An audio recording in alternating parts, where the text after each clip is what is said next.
There are significant moments in our lives that we remember, both tragedy and triumph.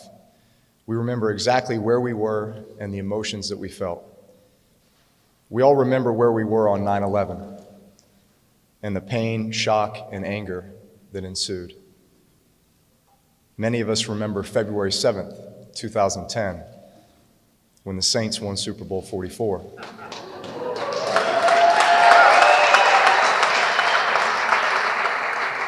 And the sheer elation which accompanied that moment. January 6th, 2011 was also one of those moments. I was riding on our team bus, having just arrived in Seattle to play the Seahawks in a wild card playoff game. I was sitting in the first row, as I always did, with assistant head coach Joe Vitt next to me and head coach Sean Payton directly across the aisle. I texted my wife Brittany to let her know that we had landed safely, and then noticed an email pop up from Steve Gleason. 3 minutes later, with tears rolling down my face, I looked at Joe Vitt in the seat next to me and choked. Steve Gleason has been diagnosed with ALS. We were both in a state of shock, numb to the core. Of all the people on this earth, Steve is the last person to ever deserve something like this. This is not fair. This is not fair.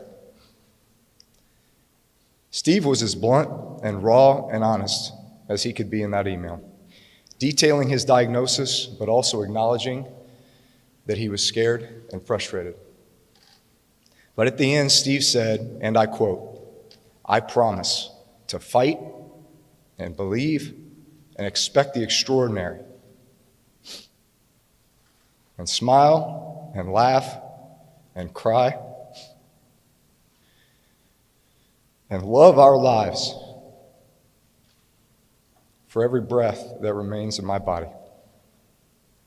Please, please help me do that until I'm 109. I'm betting on you, Steve. For the 13 years I've known Steve, if I were to sum up his attitude, his tenacity, his mantra, it would be, it's not a matter of if we will accomplish the goal, it's only when.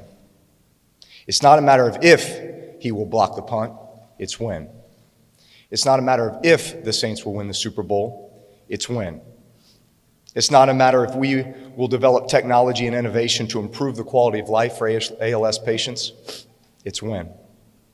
It's not a matter of if we will create legislation to ensure better care for all those suffering from neuromuscular diseases, it's when. And it's not a matter of if we find a cure for ALS, it's when we find a cure for ALS. I mention these moments in our lives that we will always remember, both tragedy and triumph.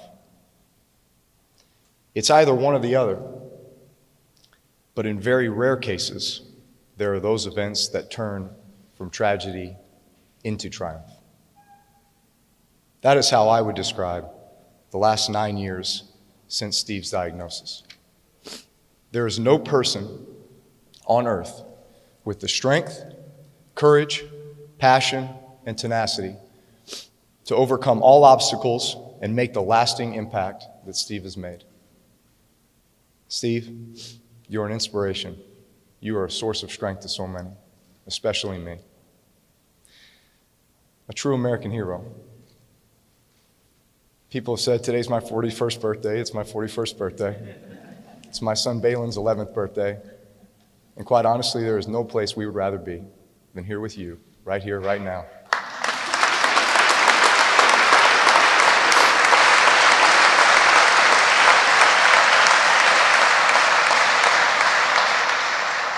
And there is no person more deserving of this incredible honor, the Congressional Gold Medal, than you, Steve. God bless you. Michelle, Rivers, baby Gray at home, we love you so much. Congratulations.